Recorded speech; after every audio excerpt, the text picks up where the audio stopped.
The Traffic Jam campaign uses music to raise awareness and involvement in the fight against trafficking and slavery around the world. And we find that this is a very appropriate way to get people to understand this global issue and to do something about it. In fact, the music that we listen to today that is popular in today's cultures around the world has its roots in slavery. As Africans were uprooted from their countries of origin and transported across the Atlantic and into the fields and the factories here in the United States, there was a cry for freedom from these people as they were enslaved and at the beck and call of masters doing very laborious, tough work.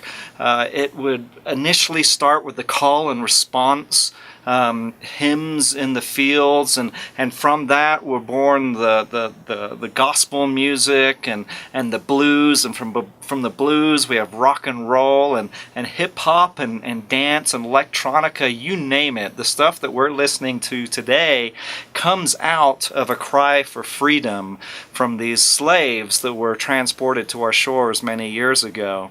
Now, that cry for freedom has always resonated in music, as we've seen throughout the ages, music being used as a means to convey protest against the status quo, protest against the things that hold us in bondage. And for good or bad, we also see the musicians themselves have been elevated to this point of being spokespeople for various causes, seen as activists that are helping lead the charge for change around the world. And that's what we're doing with music. We're doing with music and musicians this cry for freedom, born out of the need and desire for freedom, and hopefully touching people's hearts and touching their lives to such an extent that they want to go out and make a difference, that they want to jam up the traffic.